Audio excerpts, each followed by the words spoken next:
Avec Baptiste Marché de Bench Cigar. Dis-moi, cher Baptiste, t'as quelque chose à dire aux internautes? Oui, alors au sujet de cette vidéo, ce qui se passe, c'est que j'étais à la cathédrale de Barcelone avec un ami en train de prier. D'un seul coup, au milieu de la cathédrale, on commence à entendre une grosse musique type reggae, musique jamaïcaine, mais vraiment à l'intérieur de la cathédrale qui résonne énormément. Et je me dirige en gros vers l'endroit d'où ça vient, qui est une des entrées de la cathédrale. Et là, je vois qu'un mec s'est installé devant la porte de la cathédrale, mais vraiment quand je dis devant la porte, c'est à moins de 2 mètres. L'enceinte tournée vers l'entrée. Et il jongle, je sais pas ce qu'il fait, il a sa musique à fond qui gêne tout le monde.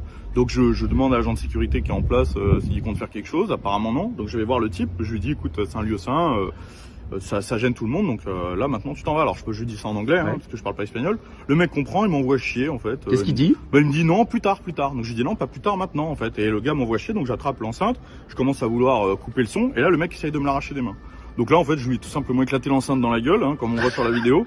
Et puis le mec est solide, donc il essaye tout de suite après ça de me mettre une droite que j'esquive. Moi-même j'essaye de lui mettre un crochet, il recule. Et en fait il y avait les Mossos qui étaient dans la rue, donc il y a la police catalane dans la rue à quelques mètres de nous qui interviennent directement, qui nous font nous séparer et qui ont très bien réagi puisqu'ils ont fait la morale au type en disant effectivement c'est un lieu saint, t'as rien à foutre là, tu dégages. Et du coup voilà, c'est quand même dingue que aujourd'hui en Europe, on se permette comme ça ces choses devant des églises. Oui, mais c'est la faute aussi de nous, de la communauté chrétienne et catholique, parce qu'en fait, on a eu trop l'habitude de ne pas réagir. Il y a des profanations tous les jours, il y a des gens qui dansent dans les églises, il y a des prêtres qui se font cracher dessus, et en fait, nous, qu'est-ce qu'on fait? On récite le chapelet. Alors c'est bien, effectivement, il faut le faire. Le combat, il passe d'abord par la prière, effectivement, et prier pour le salut de leurs âmes, mais il faut aussi avoir une réaction qui est physique. Hein. Bah justement, le Christ a eu cette réaction physique à l'époque à Jérusalem. Le Christ et nos ancêtres, d'accord, au 8e siècle, quand Charlemagne protège les états pontificaux, ce n'est pas seulement en récitant le chapelet. En 1096, quand la croisade des Gueux se fait massacrer par les Turcs, la chevalerie française réagit promptement, pas seulement en